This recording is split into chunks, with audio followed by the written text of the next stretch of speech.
Viral, pria sempat dibully karena dianggap feminim, kini dapat gelar Putra Taruna Nusantara.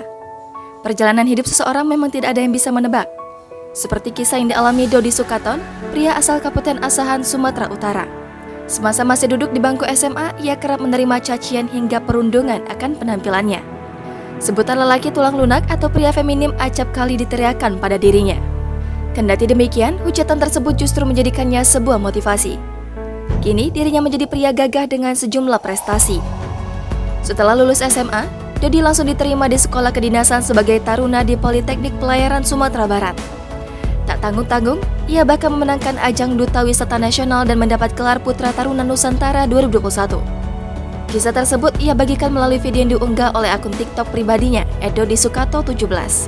Hingga berita ini ditulis, video itu telah ditonton hingga 1,7 juta kali dan disukai 179.000 pengguna TikTok. Dalam sebuah video, Dodi memperlihatkan video lawasnya semasa masih mengenakan seragam SMA. Ia berlenggok seperti bernyanyi dengan gaya menyerupai pria tulang lunak. Penampilannya seakan dianggap dekil dan disebut tidak ganteng. Dodi mengaku perundungan terhadap dirinya lantaran ia aktif dalam kegiatan tari dan juga menyanyi di desanya. Dodi mengatakan pada saat itu dirinya hanya pasrah menerima perundungan itu.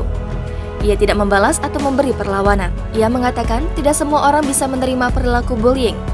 Beruntung, kata Dodi, ia termasuk orang yang kuat menerima cacian dan hinaan yang dilontarkan padanya. Kata Dodi, alih-alih melakukan bullying berkedok peduli dengan hidup orang lain, lebih baik memberi motivasi atau membantu orang tersebut. Jangan lupa subscribe, share, komen, dan like ya!